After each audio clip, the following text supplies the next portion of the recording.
Champions Cup isn't the only show in town as Women's Six Nations returns this weekend. My name's Mark, let's talk rugby.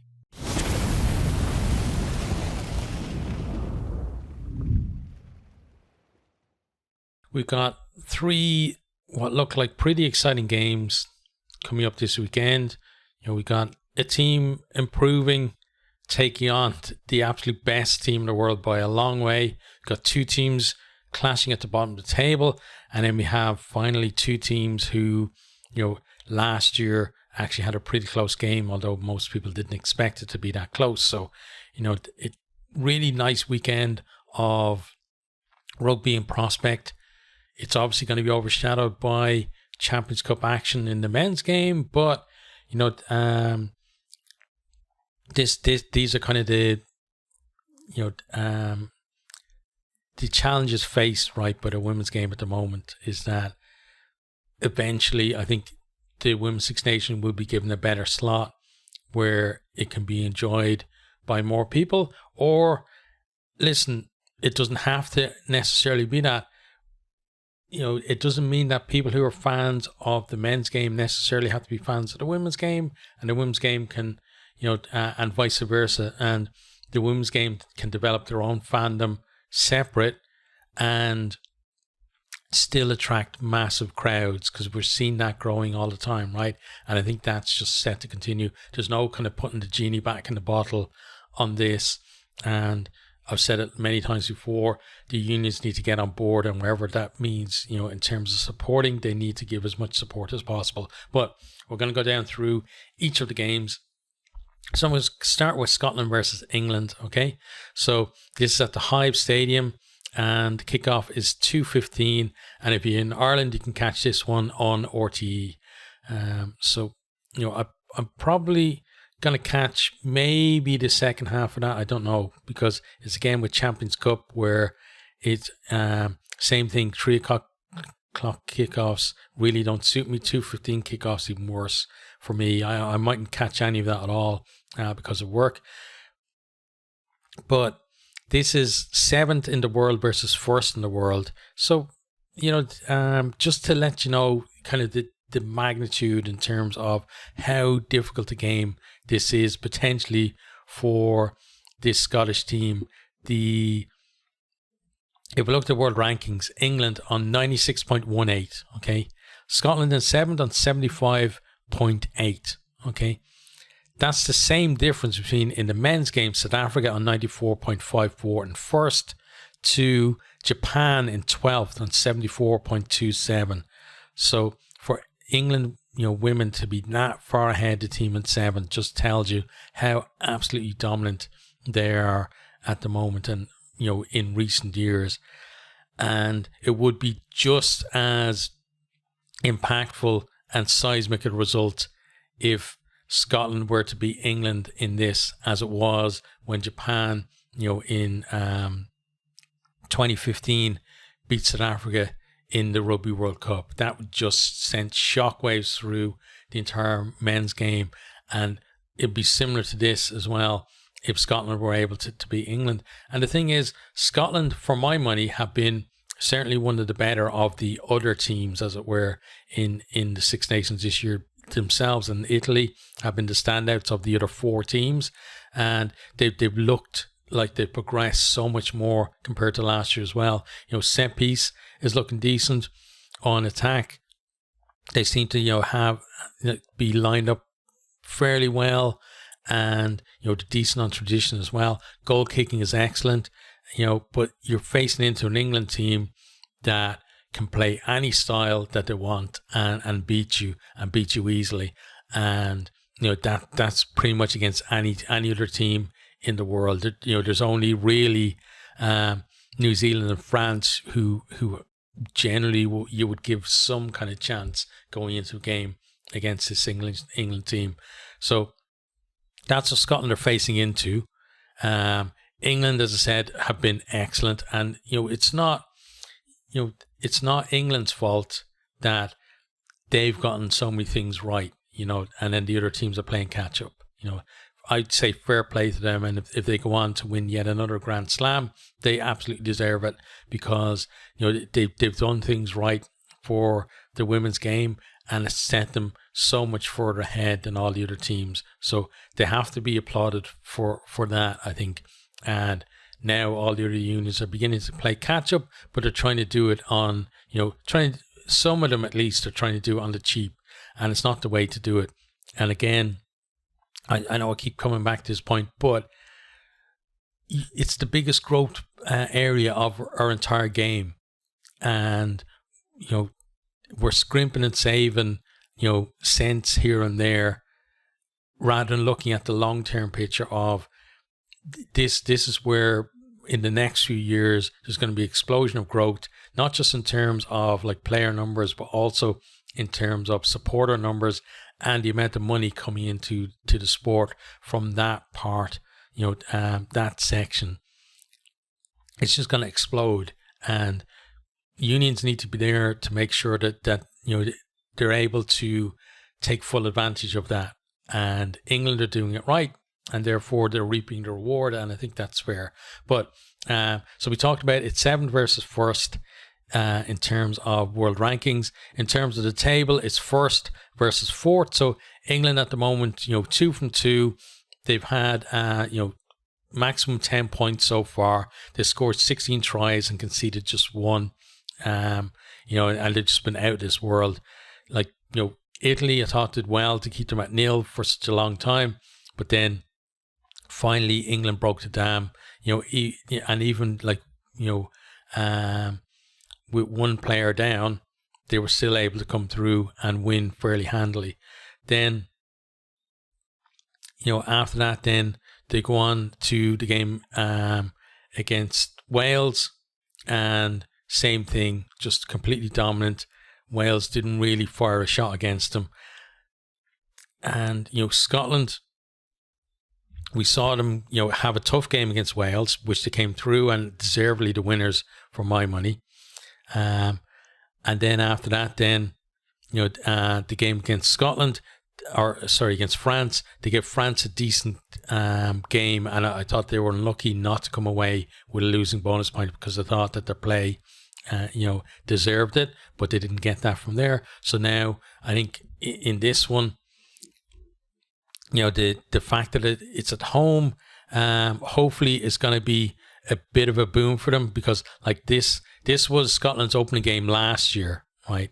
And it was at Kingston Park, and it was finished England 58, Scotland 7. So Scotland just getting a consolation try in the second half, and that one get absolutely destroyed. And this year, I think, again, it's hard setting targets against a team that is so much higher. We're not really expecting Scotland to beat England. We're not even expecting them necessarily to get all that close to them on the scoreboard. So what they need to do is they need to try and maybe win a period of the game, whether it's a 10-minute period or a 20-minute period. And I said it before as well against Wales, that you've got to be able to show that at least for, not necessarily for the full 80 minutes, but for some period of the game that you can actually compete on England's level, right? And maybe, have England a little bit worried in terms of, forcing penalties or putting them on the back foot, that kind of thing, and maybe getting a couple of scores. I think that's what Scotland's, they got 1 try last year. Let's try and get a couple of tries this year, and maybe, keep the score a bit closer. And again, you might look at it and maybe England are going to win by 30 or 40 points. And people are going to say, well, England still hockey them, but it's small steps in terms of when you're chasing down a giant, right? You're not going to close that gap, super quickly. So it's those small steps and a little bit of improvement, and being able to, stand toe to toe with them for a short amount of time, and then build on that year on year, to the point where Scotland can realistically go into a game against England and think that they have a chance of winning, right? Now, they could, because again, amazing performances come out of the blue, right? They could pull off a win, and if they did, I think it'd be fantastic for Scottish rugby and for women's rugby overall. But realistically, I think, Scotland's goal in this one is, again, be competitive for at least some period of the game, and get some scores on the board as well.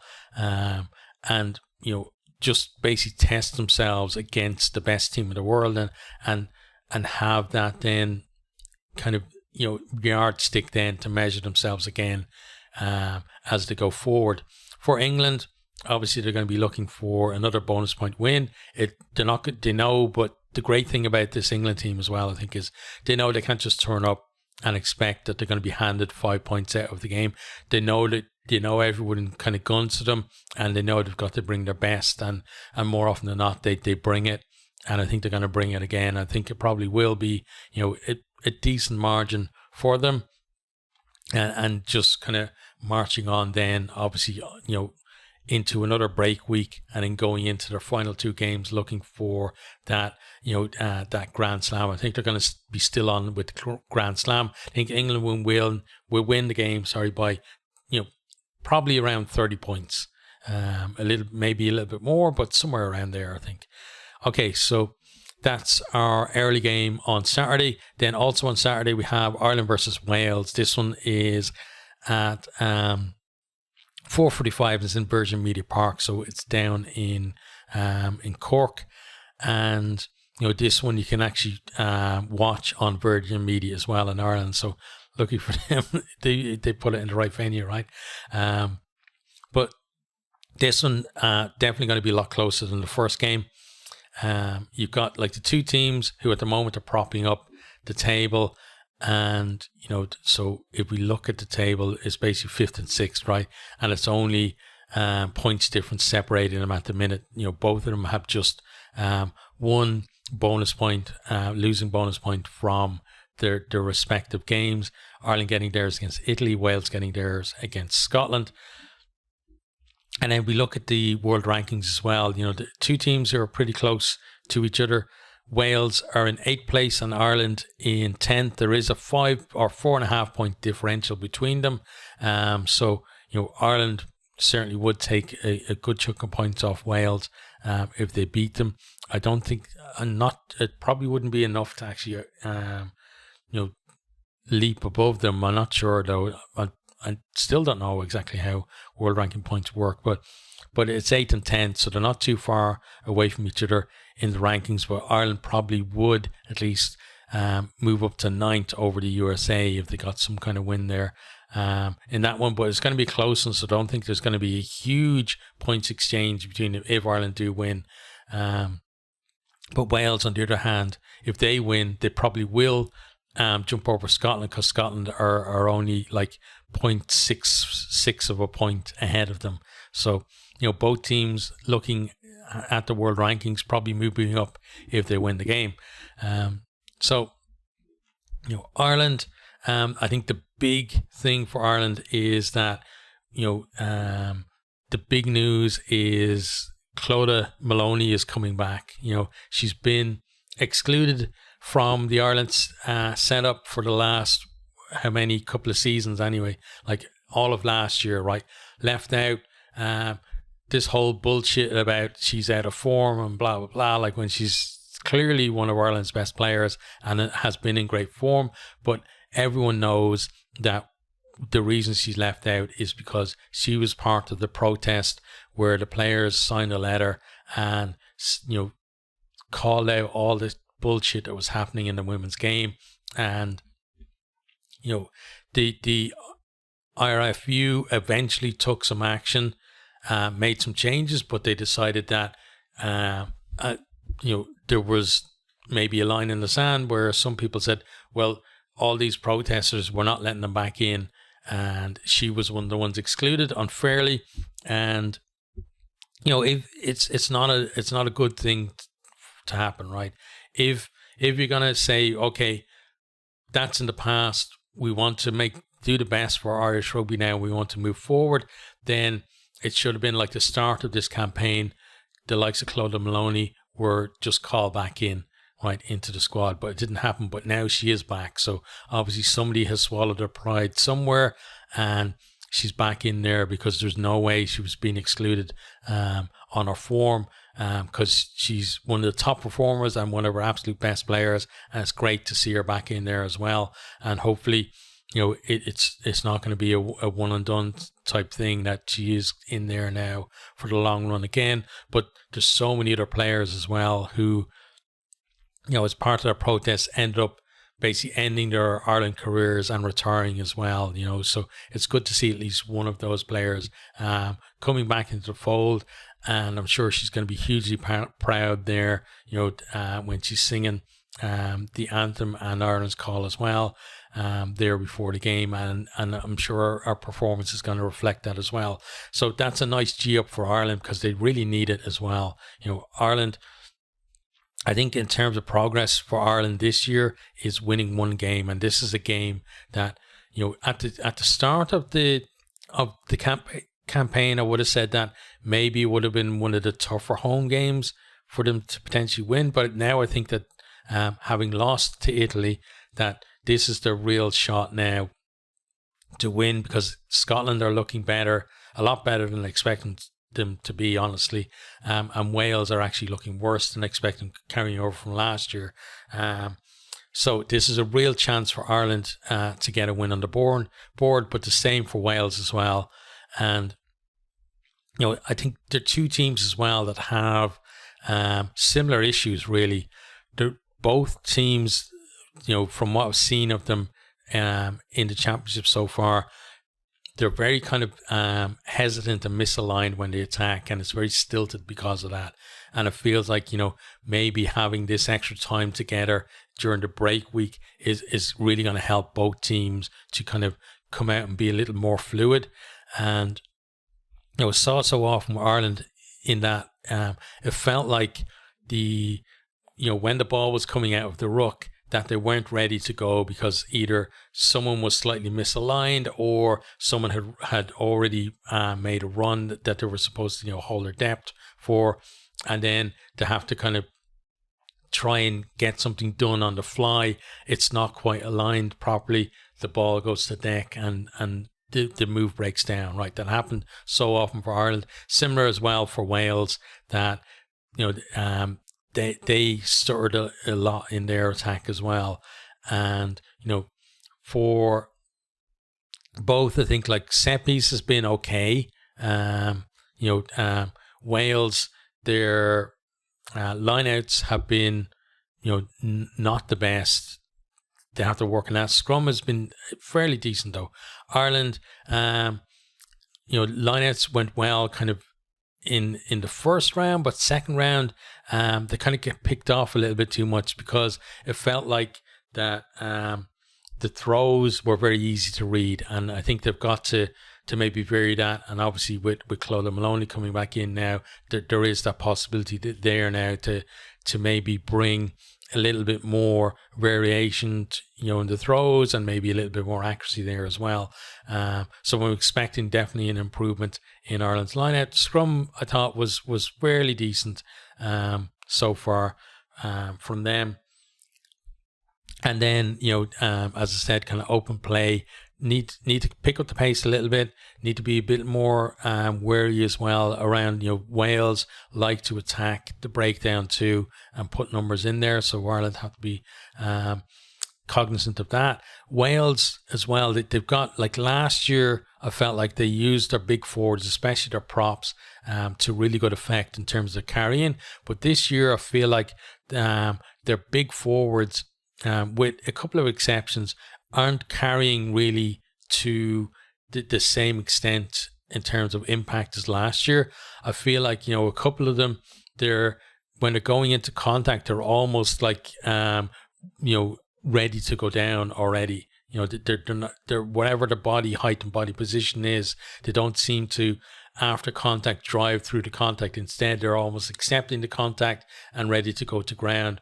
And then, they don't make as much impact, especially when they get close to the line, where you'd expect maybe, last year Wales used, I thought, very effectively their big forwards to punch through holes close to the line and get themselves over for scores. We're not seeing that really this year, so maybe they've worked on that in training, and maybe we're going to see a bit more of that. From Ireland's point of view, it's felt like almost individual performances, And it was the same last year. It was probably more so last year, where you had some leading lights who were just performing out of their skins and trying to drag the rest of the team behind them. But I want to see more of a kind of a team effort, and just the whole team rising up and bringing their game up, a few, 5 or 10% or whatever, would make a huge difference to the overall performance. And that's what I'm hoping to see, rather than, kind of lone islands of players, playing out of their skin.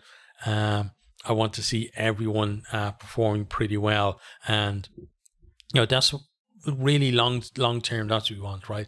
We want to build a confidence in a team, not just in a few individual players. We want it to be that even the wider squad as well, that we can put players in and that they're going to perform. We're a long way away from that, but it's started this year. We've seen some improvement compared to last year. We want to see more from that. So in terms of prediction, I think I'm going to go for, and this is more based on the fact that I'm from Ireland. I'm going to go for an Ireland win. They're at home. Neither team has really set the tournament alight yet. I think it's going to be a very tight game. I think Wales are going to produce probably their best performance to date, but I think Ireland are just going to pip them by a score. Okay, then the final game is on Sunday, 14th of April. This is France versus Italy. It's at the Stade Jean Bouin, and it's a 12:30 kickoff. This one as well is on Virgin Media. And in terms of world ranking, then, this is third in the world versus sixth in the world. So there's still, though, like a 14-point gap between these two, or sorry, a 11.5-point gap between the two teams. So it's still like a bit of a mountain for Italy to climb. But they showed last year that, they put France under a lot of pressure, and it was a very close game last year.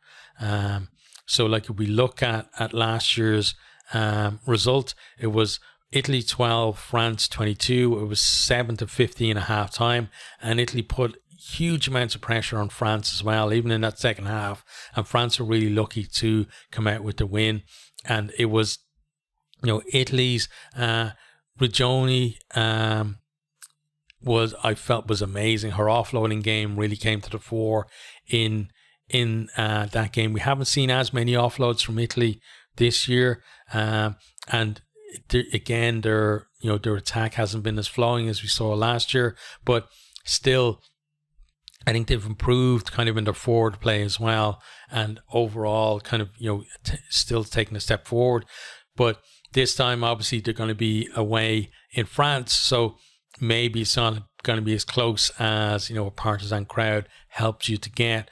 But I still think Italy, they're going to ask some questions of France. They're going to make it difficult for France as well. I expect France to maybe win by 15 or 20 points, but it's not going to be a slaughter. And Italy are going to be in the game, and Italy have been a real revelation in terms of the way they've gone from the last couple of years, especially the way they've gone from similar to the way the men's game, where they were like the wooden spooners, right? But then their improvement has it been even more impressive than the men's, I think, because now they go into games not just thinking to have a chance to beat the likes of Ireland, Wales, or Scotland, but feeling that, especially against that game against Ireland, I felt that Italy were going in there as the favourites, and they were happy with that. With that tag as well, that they have that confidence to believe that they're not just kind of a flash in the pan type thing, that they're now at a level where they're going to be competing with at least Ireland, Wales, and Scotland, right, in this tournament, and that's where they belong. They're not some kind of third tier team that is expected to be battling it out for the wooden spoon every year. That they're now at that level, and they're not going to drop below that level again. And they're, I think Italy are honestly looking up then to the likes of France, especially. France are kind of in that, in kind of almost a little bit of a void, right, between England being amazing at the top and then the other four, and Italy are one of those teams trying to bridge that gap to them. And I saw last year that they can get close to them on occasions, and what they need to do then is be able to get closer to them year on year. And it doesn't necessarily mean that every year the margin gets closer. It's just about being able to go out there and compete against them on the field and, you know, score some decent tries against them, have a decent defensive set against them, you know, win maybe some scrum penalties, nick a few lineouts, wherever it is, you know, put in some big hits, wherever it is, just be able to do those type of things to feel like, yeah, we can compete against these women. And you know, I think doing that, then the fear factor of playing against France for Italy is getting eroded all the time. And eventually then, you know, Italy are going to pull off that win against the French, I think, because of the trajectory they're on. And, you know, it's up then to the other women's teams to, you know, and when I speak of the others, I mean like Scotland, Ireland and Wales, to be able to keep up with that as well. You know, that Italy are one of these teams that are leading the way. They're not being dragged along by the others, certainly not by Ireland or Wales this year. But, you know, France again, as I said, they're kind of in that little void between England and the rest, because, you know, France are pretty much expected to beat all the rest of the teams because they've done it year in and year out, right? But the quality is not, they have quality players, right? I'm not talking them down, but in terms of their overall quality compared to England is not quite there, and their consistency certainly isn't there, you know, and sometimes the performance can drop off, and because of that, the drop off in their performance can sometimes be enough that the likes of an Italy or maybe like a Scotland last time out as well can get close to them and put them under pressure, and then they have to dig in and go for the win, and then, you know, they're happy enough then to come out with a win rather than getting like a bonus point or something, right?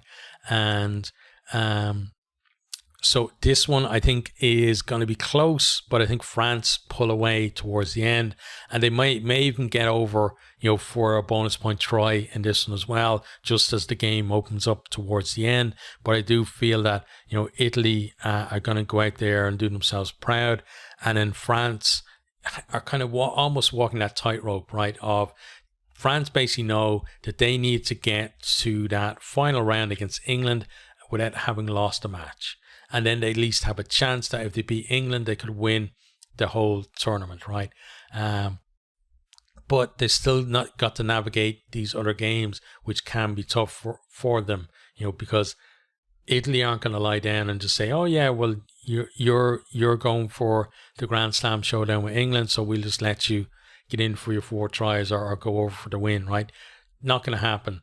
And France generally don't have that much of a margin compared to England to be able to then just impose themselves and just say, well, doesn't matter what you think, we're going to get our 4 tries anyway, right? And we saw that against Scotland, I think. But again, you know, they have that quality that it's clear that they are better in kind of, you know, on average than the other 4 teams in the tournament, and maybe that, you know, certainly a little bit below the standards of England.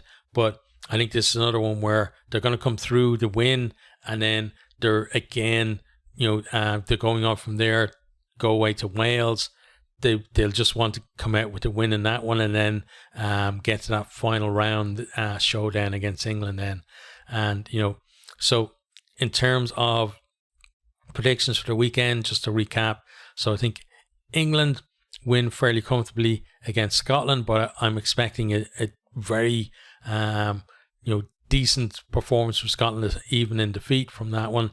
Ireland just about sneak a win against Wales, and then France beat Italy, but not by a huge margin, but probably do get a bonus point in the end.